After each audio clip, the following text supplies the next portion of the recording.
Depuis des années, les conflits se succèdent dans l'est de la République démocratique du Congo, et nombreux sont ceux qui dénoncent un lourd silence médiatique face à cette situation.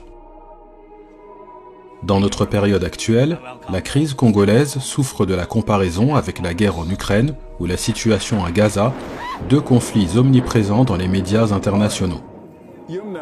Pour autant, peut-on réellement affirmer que personne ne parle de ce qu'il se passe au Congo ?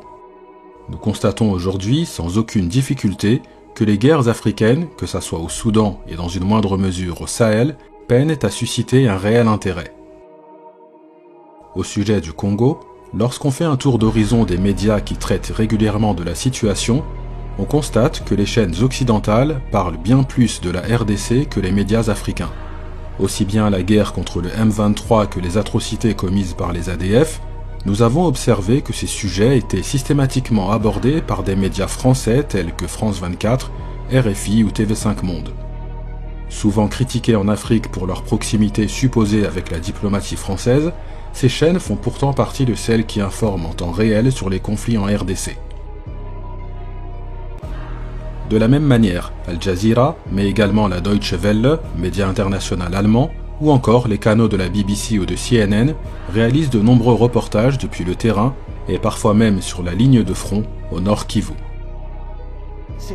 En France, il faut reconnaître une grande qualité à la première chaîne nationale, TF1, qui lorsqu'elle aborde la situation en RDC, nous propose des reportages aboutis qui parviennent à faire la lumière sur bien des réalités et sur les défis sécuritaires et miniers au Congo.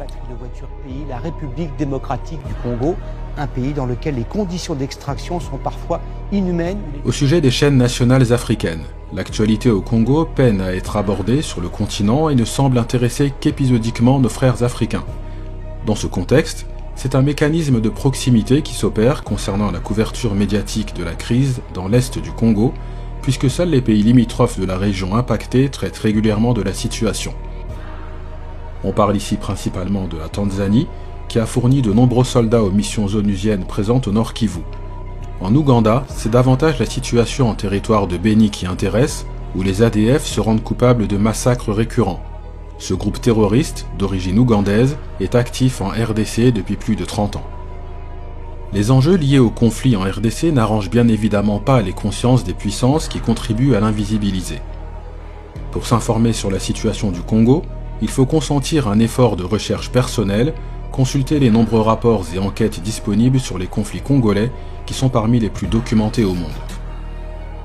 Il existe en effet un très grand nombre d'études sur la situation sécuritaire en RDC, accessibles à tous, ainsi que des rapports fouillés réalisés par des experts reconnus. Il faut également apprendre à cibler les médias, les journalistes et spécialistes qui traitent le plus sérieusement de la situation en RDC, les suivre sur les réseaux sociaux, s'abonner à leurs médias pour être informé en temps réel de la situation dans le pays. Au sujet du Congo, il ne faut pas s'attendre à une couverture médiatique similaire à celle qui est déployée sur la Palestine ou l'Ukraine. Jamais aucun conflit africain n'a bénéficié d'un tel traitement et cela n'arrivera sûrement jamais. Il faut donc adopter une démarche différente et volontaire en allant vers une information bien présente et accessible à ceux qui la recherchent.